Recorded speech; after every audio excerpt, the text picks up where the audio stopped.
The tiny home on the flatbed is barely 2 years old and has never once been dirty.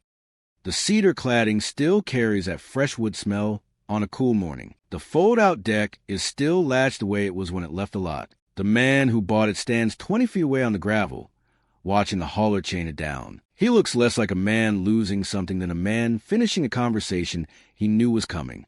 Nothing broke. Nobody is at fault. The home is going back because the math finally beat him. I'll be straight with you. That's just a deal on this channel. The headline you click says millions of Americans are returning their tiny homes. You cannot return a tiny home. There is no return window in this industry. What is actually happening is slower and worse. And before this is over, I want to show you the number that tells you exactly how bad it has gotten, because that number should make you angry. Before we go one step further, you need to understand the one idea that holds this whole story together. Without it, the numbers I'm about to show you don't connect to anything real. Every tiny home loan in America is a race between two lines. The first line is what the structure is worth, and it only goes down. The second line is what the buyer owes on it, and it goes down much slower than anyone sitting across that sales table will tell you. The gap between those two lines is the trap. Forget whatever term the lender uses for it. It just means you owe more than the home is worth. Here's why the gap opens so fast. Most tiny homes, especially the ones on wheels, the ones being marketed hardest right now as the affordable alternative, are not legally real estate. They are classified as personal property. A tiny home on wheels is, in the eyes of a lender, closer to a vehicle than a house. It depreciates like one. 15 to 20% in the first 2 years is not unusual, according to industry resale data. Your loan does not care about any of that. In the early years of a long loan, the bulk of every payment you make is interest. You are paying rent on the borrowed money before you are paying off the structure itself. The value line drops fast. The debt line drifts down like it has nowhere to be. What changed is not the cedar siding, not the composting system. What changed is the loan underneath the home. And that loan, in 2026, looks nothing like what this movement was built on. Start with the price, because everything downstream flows from it. The average new tiny home sold in the United States in 2026 runs somewhere between $60,000 and $120,000, according to builder industry data. That is before you solve the land problem. Read that number. Not the off-grid luxury cabin with the imported fixtures and the rooftop garden. The average one. The movement that sold itself as the exit from the American Mortgage now costs, at its midpoint, roughly what a starter house cost in most of this country not long ago. And the honest cheap version has quietly disappeared from most builder lots. It exists in the brochure. The website still quotes a starting price somewhere around $35,000, so the ads have a number to put in front of you. Walk into a showroom and try to find that unit physically sitting there. What is sitting there is the Alpine package, the off-grid solar bundle, the cedar-clad model named after a national park, priced at $79,000 before you add a single option. The honest cheap option quietly disappeared. It disappeared because the margin lives in the upgrades, not the shell. The frame is mostly the same frame. The axles are mostly the same axles. What you are paying for on the upper half of that price ladder is reclaimed wood and a name that sounds like somewhere peaceful. The factory builds 9 loaded units for every strip one because the loaded one is where the money is. And so the entry point for the structure most buyers actually drive home has drifted well past what the movement's original promise ever suggested, while the median household income did not drift with it. Now watch what buyers do when the price outruns a promise. They don't buy less home. They stretch the loan. Here is the financing reality most buyers discover after they have already signed. Tiny homes are predominantly financed through chattel loans, personal property loans, the same legal category used for manufactured housing and, in some cases, vehicles. They are not mortgages. They do not carry mortgage rates. According to Consumer Financial Protection Bureau data on personal property lending, chattel loan interest rates routinely run between 8% and 14%. At a moment when a conventional 30-year mortgage on a site-built home sits around 7%, a tiny home buyer is often paying several points more on a loan that also carries none of a mortgage's tax advantages. And most buyers don't find that out until they are already sitting in the finance office. Now, run the numbers on a typical deal. A $90,000 structure, 10% down, finance over 20 years at 10%. The monthly payment lands around $790. That sounds manageable. It is designed to sound manageable. Here is what the sales table does not volunteer. Over the life of that loan, the buyer hands the lender more than $108,000 in interest alone, more than the original cost of the structure, paid to the bank as a fee for the privilege of borrowing. And understand why the long term is both seductive and punishing at the same time. Stretching the loan from 12 years to 20 years can shave several $100s off the monthly number. The monthly number is the only number most buyers are shown in that office. But the loan is front-loaded by design. In year one, the majority of every payment is interest, not principal. A buyer can make 12 payments and watch the balance barely move. The finance office knows this. That is why they quote the payment to the penny and go strangely quiet when you ask for the total cost of tea, and the payment isn't even the whole load. Everything around the tiny home got heavier at the same time, and most of it never came up at the sales table. Start with insurance. A tiny home on wheels is not a house in the eyes of most standard homeowners carriers. Specialty tiny home coverage, when you can find a carrier willing to write it, runs $100 to $200 a month. That is before a single dollar has touched the principal. Then there is lot rent. If the structure sits in a community, and for most buyers without land of their own, it does, the monthly lot rent runs $500 to $900 in most established markets, according to community listing data.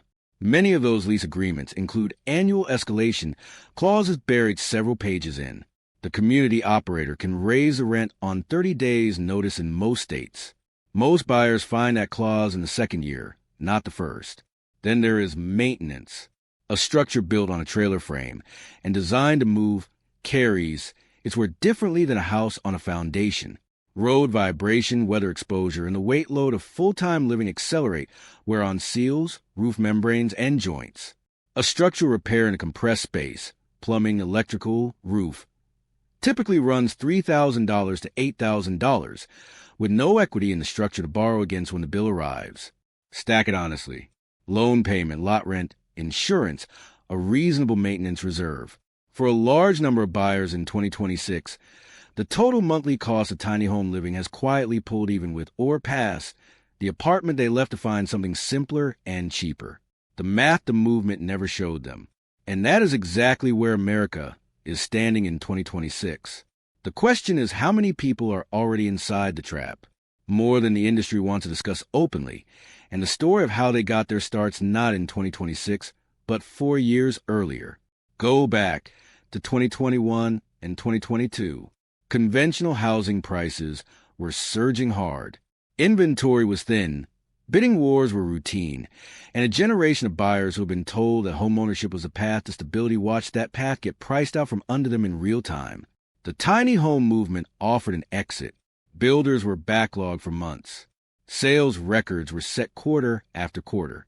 Buyers paid top-of-market prices for structures on leased land, financed through chattel loans at elevated rates, on the argument that anything was better than renting indefinitely. Those buyers didn't do anything irrational. They were priced out of conventional housing and sold a cheaper alternative at exactly the moment the alternative stopped being cheap. Consider one man, a community manager in Colorado, described the situation this past year. He paid $95,000 for a tiny home on wheels in 2022. He made every payment on time. He built out the interior, added the deck, put down gravel around the base. He was not behind. He was not in trouble by any visible measure. By 2026, after 3 years of front-loaded interest payments, his loan balance sits at $78,000. The structure's open market resale value is $52,000. And last spring, the community where he's been living was acquired by a real estate investment group that issued 60-day relocation notices to every resident on the property. He is not behind on his loan. He is simply out of road. The bill from 2022 is arriving in 2026. When a tiny homeowner hits that wall, there are really only 3 doors out: And every one of them gets called returning the home by somebody who has never had to walk through any of them. Door number one is a resale. You list the structure, find a buyer, and try to close the gap before it closes you. The problem is the resale market for used tiny homes is thin, regional, and unforgiving on price. A structure that costs $95,000 new might move at $55,000 in a good market with a motivated buyer willing to take on chattel financing terms. If you owe $78,000, selling doesn't get you out. It gets you a closing table, and then a check you have to write to walk away from your own home. The portability that was sold as the structure's greatest feature becomes the mechanism of the trap. You can move it, you just can't afford to. Door number two is a voluntary surrender. You call the lender, tell them you cannot continue, and hand over the keys before they dispatch someone to take them. It feels like the responsible path, and in a way it is. But the lender does not forgive the debt because you were cooperative. They haul the structure to a wholesale auction where it sells in minutes for thousands less than any retail listing, because the buyer needs room to recondition it and make his own margin. The lender applies what remains after towing, storage, and auction fees to your balance. Whatever is left is still your debt, and a voluntary surrender lands on your credit report as a repossession. It sits there for 7 years. Door number three is the one nobody chooses. The lease terminates. The 60-day clock starts, and you have a structure you cannot legally place anywhere you can afford to put it and cannot pay to move. Some people stop responding. That is not a door. That is where the story ends without an ending. That's not an exit.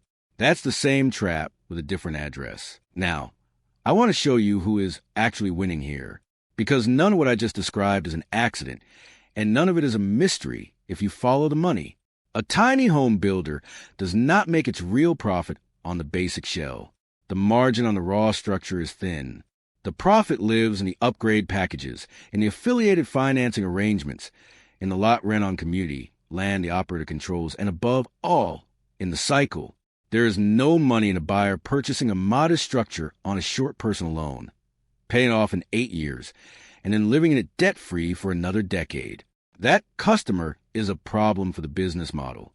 There's a great deal of money in a buyer who purchases a loaded structure on a 20-year chattel loan, hits financial stress in year 3, discovers he cannot exit without a 5-figure check, and eventually rolls a shortfall into a new structure in a different community, one with higher lot rent. That customer never fully leaves. That customer is recurring revenue. The portability promise exists partly because a movable customer is also a captive one. He cannot leave the community without spending money he does not have. Real estate investment groups have been acquiring tiny home communities across the Sun Belt and the Midwest specifically because the residents are difficult to relocate and the rent rolls are predictable. The escalation clause in the lease agreement is not an oversight. It is the retention mechanism. Nobody in that boardroom is twirling a mustache. There is no conspiracy meeting. It is quiet commercial arithmetic. 1,000 small decisions where somebody chose a number that pays them over the number that protects you. The tiny home stopped being the product a long time ago.